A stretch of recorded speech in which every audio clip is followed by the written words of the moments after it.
टुनटुनी चिड़िया की अभी नई नई शादी बंटी कबूतर से हुई थी। उसके ससुराल में उसकी मुंह दिखाई की रस्म हो रही थी। उसे देख सब पक्षी उसकी तारीफ करते हैं। तभी वहाँ पर गांव की घमंडी कौवी आती है जिसका नाम सुंदरी था। वो अपने साथ एक बॉक्स लेकर आ जाती है। ओह माय गॉड, कितनी गर्मी कर रखी है। कम से कम एक एसी तो लगवा लेती। चलो छोड़ो ये सब बातें। ये लो बहू, ये मैं तुम्हारे लिए लेकर आई हूँ। इसमें पिज्जा है। अरे क्या होता है? हाँ, आपको पिज्जा के बारे में नहीं पता? अरे कैसे पता होगा, पिज्जा गरीबों के लिए होता ही नहीं है, इसलिए तो खास आपकी बहू रानी के लिए लेकर आई हूँ। ये लो। इससे पहले तो पिज्जा देखा तक नहीं होगा आप लोगों ने। मैं चलती हूँ, वरना यहाँ गर्मी में उबलकर मर जाऊंगी। सुंदरी कौवी टुनटुनी के हाथ में पिज्जा का बॉक्स रखकर वहाँ से चली जाती है। अरे बहू, इसकी बातों को दिल पर मत लेना। बहू ये तो है ही चुड़ैल, अपने पैसों के घमंड में चूर है। टुनटुनी अपनी सास से उस समय तो कुछ नहीं बोलती। जब सारे मेहमान चले जाते हैं तो वो अपने पति को सारी बात बताती है। हम गरीबों की क्या कोई इज्जत नहीं होती? जब चाहे कोई भी आकर कुछ भी बोलकर चला जाता है। वो चुड़ैल सुंदरी पता नहीं माँ जी को क्या कुछ नहीं बोलकर गई, पर माँ जी ने उसे कुछ भी नहीं कहा। और वो घमंडी कौवी ये डब्बा देकर गई है, इसमें पिज्जा है। इसी पिज्जा का घमंड दिखा रही थी। वो बोल रही थी तुमने तो आज तक पिज्जा देखा भी नहीं होगा। फिर उसका पति बंटी उसे समझाते हुए कहता है, अरे छोड़ो ना, पैसे वाली औरतें होती ही घमंडी हैं। गुस्से में टुनटुनी वो पिज्जा वाला डिब्बा वहीं रख देती है और उसे खाती नहीं है, बल्कि खिड़की से घर के पीछे वाले खेत में फेंक देती है। अगले दिन टुनटुनी अपने पति बंटी कबूतर के साथ बाहर जाती है। तभी उसे कालू कौवा और उसकी पत्नी सुंदरी कौवी मिल जाते हैं। और बताओ टुनटुनी कैसी हो, और तुमने वो पिज्जा खाया कि नहीं, या उसे सजा कर रख दिया घर में?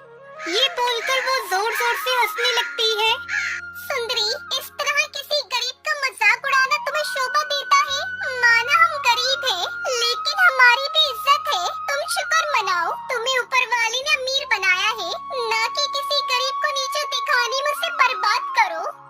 ये कहकर टुनटुनी अपने पति बंटी कबूतर के साथ वहाँ से चली जाती है। रात के समय टुनटुनी मंदिर के सामने खड़ी हो जाती है। मैंने अपनी पूरी जिंदगी गरीबी में गुजार दी, पर आज तक मुझे इससे कोई शिकायत नहीं रही, और आज मुझे शिकायत है। अरे बहू, जल्दी से खाना लगा दे। क्या कर रही है तू? टुनटुनी अपनी सास के बुलाने पर वहाँ से चली जाती है और सबको खाना परोसने लगती है। माँ जी, कल आप मेरे साथ सुंदरी के घर चलना। अरे बेटा, वो सुंदरी हर पक्षी को गरीबी के ताने मारा करती है, तो इसमें कौन सी बड़ी बात है? पूरा गांव उसके घमंड से परेशान है। वो तो हर किसी को ताना मारा करती है, उसे बस इग्नोर करो। इसके अलावा हमारे पास कोई उपाय नहीं है। लेकिन टुनटुनी की उस रात की प्रार्थना शायद अब कबूल होने वाली थी। सुबह टुनटुनी का पति बंटी कबूतर जब काम पर जा रहा था, तभी वो अपने घर के पीछे वाले खेत में कुछ देखता है, जिसे देखकर वो अपनी पत्नी को आवाज लगाता है।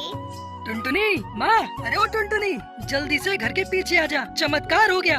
टुनटुनी भागकर घर के पीछे पहुंच जाती है। क्या हुआ जी, अचानक आपने यहाँ क्यों बुलाया? टुनटुनी ये देखो, अब वो पूरा खेत पिज्जा से भरा हुआ था, तो पिज्जा उगाए हैं पूरे खेत में, लेकिन ये चमत्कार आखिर हुआ कैसे? कुछ देर तक टुनटुनी सोचती है, तब उसे याद आता है। अरे हाँ, कुछ दिनों पहले मैंने वो पिज्जा खिड़की से इसी खेत में फेंक दिया था। बंटी जी, वो पिज्जा घमंडी सुंदरी कौवी ने दिया था। मैंने वो उस रात नहीं खाया, बल्कि यहाँ फेंक दिया था। लगता है उसी की वजह से पिज्जा की खेती हो गई। हमारी गरीबी देखकर स्वयं भगवान ने हमें आशीर्वाद दिया है, उन्हें हम पर तरस आया है। अब उस घमंडी सुंदरी का घमंड टूटेगा। उसने कहा था ना कि हम गरीबों ने कभी पिज्जा देखा ही नहीं। आज देख लो, हमारे पास इतना पिज्जा है कि हम पूरे गांव को खिला सकते हैं। हाँ बहू, यही सही दिमाग लगाया तुमने। पूरे गांव के पक्षियों को हम पिज्जा खिलाएंगे। हाँ माँ जी, हम पूरे गांव के पक्षियों को पिज्जा खिलाएंगे, लेकिन फ्री में नहीं। मतलब भगवान ने हमें अमीर बनने का मौका दिया है, इसे हमें नहीं गंवाना चाहिए। इसके बाद दोनों सास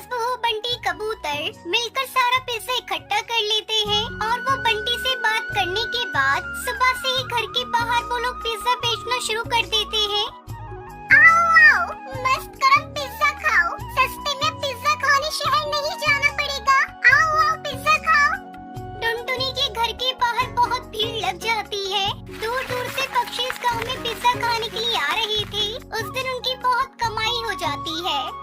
माँ जी, हमारी आधी गरीबी तो आज ही खत्म हो गई। अरे बहू, ये सब तेरी वजह से हुआ है। तू हमारे घर की लक्ष्मी है। उस दिन के बाद से सास और बहू मिलकर पिज्जा की खेती करनी शुरू कर देती है और कुछ ही दिनों में वो लोग मार्केट में एक रेस्टोरेंट खोल लेती है। अब उनका परिवार अमीर हो चुका था। एक रात, माँ जी, कल सुंदरी के घर चलते हैं, उसे ढेर सारा पिज्जा गिफ्ट करके आते हैं। बहुत घमंड था ना उसे। अगले दिन दोनों सास और बहू मिलकर सुंदरी कवि के घर जाती है और उसे कार भरकर पिज्जा गिफ्ट करके आती है। सुंदरी, तुम एक पिज्जा गिफ्ट करने की बात हमें बहुत सुना रही थी। लो, हम तुम्हें कार भरकर पिज्जा गिफ्ट करते हैं। आराम से खाती रहना। महीने भर का स्टॉक दे दिया है हमने तुम्हें। अब वो दोनों सास बहू खुशी खुशी पिज्जा खेती